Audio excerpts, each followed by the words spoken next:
Representative Jamaal Bowman pulled a fire alarm in Congress. Should he face jail time?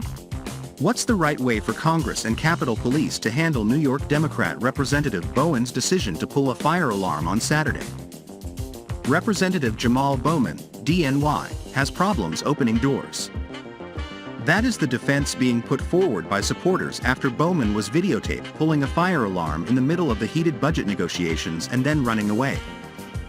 Bowman now claims that he was faced with a closed door clearly marked with signs saying that the doors were only to be used in cases of emergency and alarms would sound. The New York Democrat was in front of the door without staffers and allegedly confused by the signs on it. So, he pulled a clearly marked fire alarm because he thought that that is how you open a door. Republicans have suggested an alternative explanation. Bowman was attempting to disrupt the budget vote as Democrats were demanding more time after Republicans put forward another stopgap measure. Now, some commentators, conservatives, voters, and members of Congress are calling for Bowman to be expelled.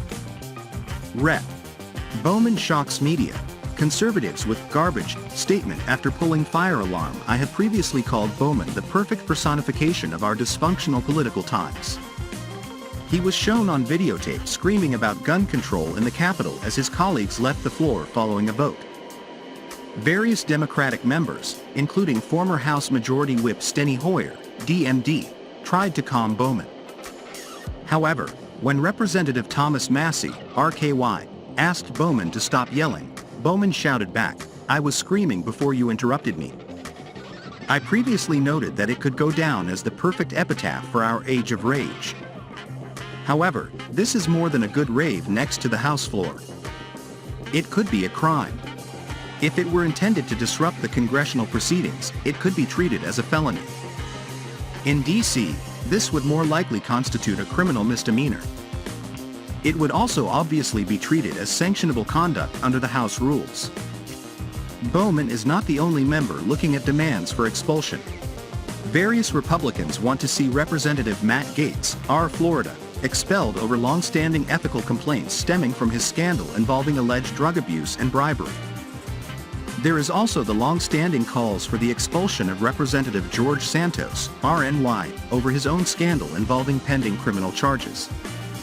Squad, Dem Jamaal Bowman offers bizarre response after pulling fire alarm. Open the door. Some have noted that the Cornerstone Academy for Social Action in the Bronx, where Bowman was principal, reserved the right to expel students who pulled fire alarms. However, students are not elected to middle school to carry out constitutional functions as representatives of others. Expulsion remains a rare remedy in Congress. Despite hundreds of years of often deep and angry political divisions, only 20 members have been expelled and only 5 were expelled from the House. Think of that for a moment. 5 House members in the prior roughly 250 years. We now have 3 in 1 year being considered. The House has had members that make the Pirates of Penzance look like teetotalers. Past members have included some who were embodiments of the greedy and the grotesque. The lack of expulsions historically has reflected an understanding that the use of this power can lead to a type of expulsion compulsion. Particularly in the House where members stand for office every 2 years, the voters are more than capable of determining whether scandals should disqualify a member from serving further. Representative Gaetz was re-elected despite the allegations against him, and he has not been charged with a crime. The evidence and the need for an expulsion should be overwhelming for the choice of voters to be negated by the body of the whole. In Bowman's case, the criminal act is captured on videotape, but it is also likely a misdemeanor. Given the relatively minor offense, this would seem a matter better addressed through a House censure and other in-house consequences. Expulsion needs to remain the nuclear option when all other avenues are unavailable. The best avenue remains the voters. In the meantime, if doors continue to perplex Representative Bowman, the residents of the New York 16th can decide whether to show him the exit in the next election. 22-13-19. False alarms and false reports. Hoax weapons. A. It shall be unlawful for any person or persons to willfully or knowingly give a false alarm of fire within the District of Columbia, and any person or persons violating the provisions of this subsection shall, upon conviction, be deemed guilty of a misdemeanor and be punished by a fine not more than the amount set forth in Section 22 to 3,571.01 or by imprisonment for not more than 6 months, or by both such fine and imprisonment.